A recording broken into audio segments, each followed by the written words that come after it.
Hi, ಹೇಗಿದ್ದೀರಾ ಎಲ್ಲರೂ? ನಾನು ಚೆನ್ನಾಗಿದ್ದೀನಿ, ನೀವು ಚೆನ್ನಾಗಿದ್ದೀರಾ? ಇವತ್ತು ನಾವು ರಾಗಿ ಮಲ್ಟ್ ಮಾಡುವ ವಿಧಾನ ನೋಡೋಣ ಬನ್ನಿ.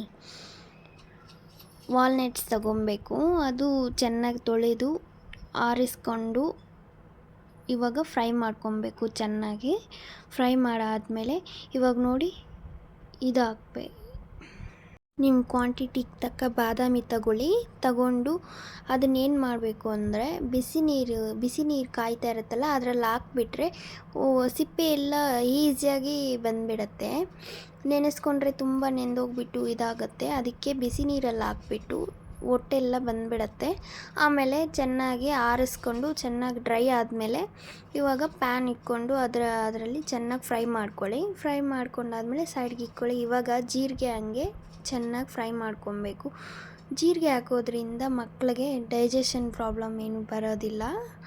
ಹಾಗೆ ವಾಮ್ ಕೂಡ ಅಷ್ಟೇ, ವಾಮೂ ಚೆನ್ನಾಗಿ ಇದಾಗುತ್ತೆ. ಈ ಜೀರಿಗೆ ವಾಮು ಇದೆಲ್ಲ ಚೆನ್ನಾಗಿ ಡೈಜೆಷನ್ಗೆ ಹೆಲ್ಪ್ ಆಗುತ್ತೆ ಮಕ್ಕಳಿಗೆ. ಚೆನ್ನಾಗಿ ಅದು ಹುರ್ಕೊತಾ ಇದ್ರೇ ಎಷ್ಟು ಚೆನ್ನಾಗಿ ಸ್ಮೆಲ್ ಬರುತ್ತೆ, ಮನೆಯೆಲ್ಲ ಘಮ ಘಮ ಅಂತ ಇರುತ್ತೆ. ನೀವು ಯಾಕೆ ಆಚೆ ತರಬೇಕು? ನಾವು ಮನೆಯಲ್ಲೇ ಮಾಡ್ಕೋಬೋದಲ್ವ. ಮಕ್ಕಳಿಗೆ ಅಲ್ಲಿ ಹೆಂಗೆ ಮಾಡಿರ್ತಾರೋ ಏನೋ ನಮ್ಗೆ ಯಾರಿಗೆ ಗೊತ್ತು, ನಾವು ನೋಡಿರಲ್ವಲ್ಲ. ಅದಕ್ಕೆ ನಾವು ಮಕ್ಕಳಿಗೆ ಮನೆಯಲ್ಲೇ ಮಾಡಿ ತಿನ್ನಿಸೋದ್ರಿಂದ ಚೆನ್ನಾಗಿ ಇಂಪ್ರೂವ್ಮೆಂಟ್ ಆಗ್ತಾರೆ. ಈ ಸರಿ ತಿನ್ನಿಸೋದ್ರಿಂದ ಬ್ರೈನ್ ಡೆವಲಪ್ಮೆಂಟು, ವೆಯ್ಟ್ ಗೇನ್ ಆಗ್ತಾರೆ ಚೆನ್ನಾಗಿ. ಅದಕ್ಕೆ ನೀವು ಮನೆಯಲ್ಲೇ ಟ್ರೈ ಮಾಡಿ. ಇವಾಗ ನೋಡಿ, ಹೆಸರುಕಾಳು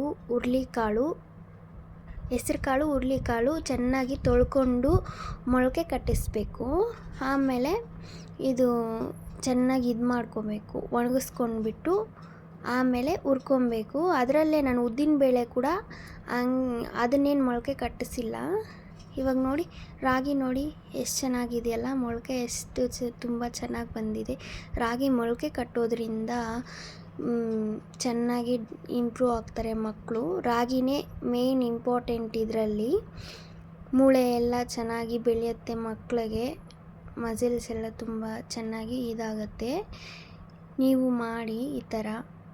ಮೊಳಕೆ ನೋಡಿ ಎಷ್ಟು ಚೆನ್ನಾಗಿದೆಯಲ್ಲ. ಇವಾಗ ಇದನ್ನು ಸಾಮೆ ಅಂತ ಕರೀತಾರೆ. ಇದು ತೂಕ ಹೆಚ್ಚಿಸಲು ಮತ್ತು ಈ ಥರ ಹೆಲ್ಪ್ ಆಗುತ್ತೆ. ಇದೂ ಅಷ್ಟೇ ಚೆನ್ನಾಗಿ ತೊಳ್ಕೊಂಬಿಟ್ಟು, ಯಾವುದಾದ್ರೂ ಸರಿ ತೊಳ್ಕೊಂಡೇ ಇದು ಮಾಡಬೇಕು ನಾವು, ಯಾಕಂದರೆ ಮಕ್ಕಳಿಗೆ ಕೊಡೋದಲ್ವ. ಇದು ಚೆನ್ನಾಗಿ ತೊಳ್ಕೊಂಡು ಬಿಸಿಲಿಗೆ ಒಣಗಿಸಿ ಆಮೇಲೆ ಹುರ್ಕೊಬೇಕು. ಫ್ರೈ ಮಾಡ್ತಾಯಿದ್ದು ಇದೂ ಅಷ್ಟೇ ಸ್ಮೆಲ್ ಚೆನ್ನಾಗಿ ಬರುತ್ತೆ. ಇದು ನಾನು ಫಸ್ಟ್ ಟೈಮ್ ನೋಡ್ತಾ ಇರೋದು, ಮಾಡ್ತಾ ಇರೋದು ಕೂಡ ಫಸ್ಟ್ ಟೈಮ್ ಇದು. ಇವಾಗ ಹಂಗೆ ನವಣೆ ಅಂತಾರೆ ಇದನ್ನು. ಇದು ಎರಡು ಒಂದೇ ಥರ ಇರುತ್ತೆ, ಬಟ್ ಕಲರ್ ಚೇಂಜ್ ಇರುತ್ತೆ, ನೇಮ್ ಕೂಡ ಚೇಂಜ್ ಇರುತ್ತೆ. ಇದು ನವಣೆ ಅಂತಾರೆ. ಇದು ಪ್ರೋಟೀನ್ ಮತ್ತು ಫೈಬರ್ ತುಂಬ ಚೆನ್ನಾಗಿರುತ್ತೆ.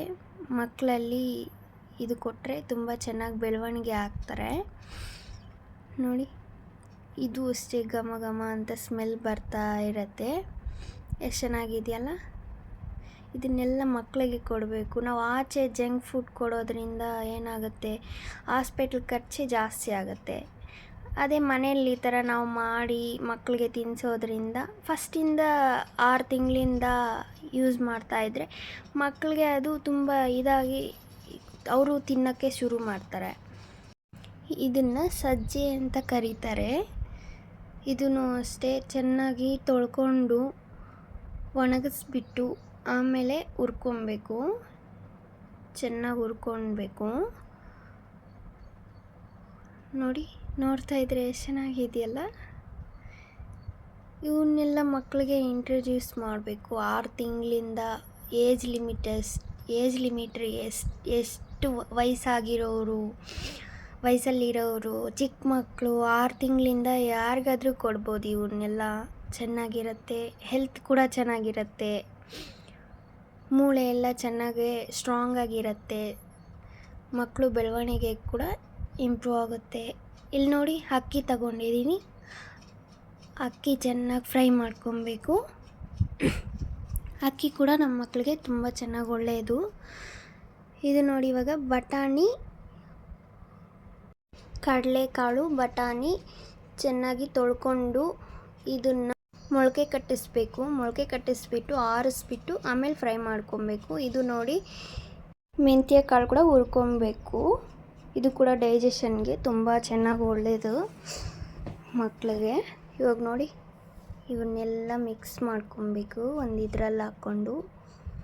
ಚೆನ್ನಾಗಿದೆಯಲ್ಲ ನೋಡೋಕ್ಕೆ, ಎಲ್ಲ ಕಾಳು ಒಂದೇ ಇದರಲ್ಲಿ ಐತೆಲ್ಲ, ಕಲರ್ಫುಲ್ಲಾಗಿ ಕಾಣಿಸ್ತೈತೆ. ಇದರಲ್ಲಿ ಬಾದಾಮಿ ಇದೆಲ್ಲ ಹಾಕಿರೋ, ವಾಲ್ನಟ್ಸ್ ಎಲ್ಲ ಹಾಕಿರೋದ್ರಿಂದ ಬ್ರೈನ್ಗೆಲ್ಲ ತುಂಬ ಒಳ್ಳೆಯದು. ಬ್ರೈನ್ ಇಂಪ್ರೂವ್ಮೆಂಟ್ ಮಾಡುತ್ತೆ ಮಕ್ಕಳಿಗೆ. ನೋಡಿ ರಾಗಿ ನೋಡಿ ಎಷ್ಟು ಚೆನ್ನಾಗೈತಲ್ಲ. ನಾನು ರಾಗಿ ಹುರ್ಕೊಂಡಿಲ್ಲ, ಯಾಕಂದರೆ ಅದು ಮೊಳಕೆ ಎಲ್ಲ ಮತ್ತೆ ಸೀದೋಗ್ಬಿಡತ್ತೆ, ಅದಕ್ಕೆ ಹಂಗೆ ಹಾಕ್ಕೊಂಡಿದ್ದೀನಿ ನಾನು. ನೀವೇನಾದರೂ ಮೊಳಕೆ ಕಟ್ಟಿಸಿಲ್ಲ ಹಂಗೆ ಹಾಕ್ಕೊತೀನಿ ಅಂದರೆ ಹುರ್ಕೊಬೋದು. ನೋಡಿ ಎಷ್ಟು ಚೆನ್ನಾಗಿದೆಯಲ್ಲ. ಇವಾಗ ಹೋಗಿ ಮಿಷಿನ್ಗೆ ಹಾಕ್ಸ್ಕೊಂಬರೋಣ ಪೌಡ್ರು. ಯಾವ ರೀತಿ ಮಾಡೋದು ಅಂತ ನೋಡೋಣ ಬನ್ನಿ. ಮುಂಚೆ ನೀರು ತಗೊಳ್ಳಿ, ನಿಮ್ಮ ಮಗು ಎಷ್ಟು ತಿನ್ನತ್ತೆ ಅಂತ ಅಷ್ಟು. ನಾನು ಇಲ್ಲಿ 2.5 ಪೌಡರ್ ಹಾಕ್ತಾಯಿದ್ದೀನಿ. ಆಮೇಲೆ ಅದರಲ್ಲೇ ಮನೇಲಿ ಮಾಡಿರೋ ತುಪ್ಪ ಹಾಕ್ತಾಯಿದ್ದೀನಿ. ನಿಮಗೆ ತುಪ್ಪ ರೆಸಿಪಿ ಬೇಕಂದರೆ ನನ್ನ ಚಾನಲಲ್ಲಿದೆ, ಹೇಗೆ ಮಾಡೋದು ಅಂತ ನೋಡಿ. ಇದು ನೋಡಿ ಚೆನ್ನಾಗಿ ಉಪ್ಪು ಸ್ವಲ್ಪ ಹಾಕ್ಕೊಬೇಕು. 1 ಇಯರ್ ಆಗಿದ್ರೆ ಉಪ್ಪು ಹಾಕ್ಕೊಳ್ಳಿ. ಪ್ಲೀಸ್ ಸಬ್ಸ್ಕ್ರೈಬ್ ಮಾಡ್ಕೊಳ್ಳಿ ಫ್ರೆಂಡ್ಸ್.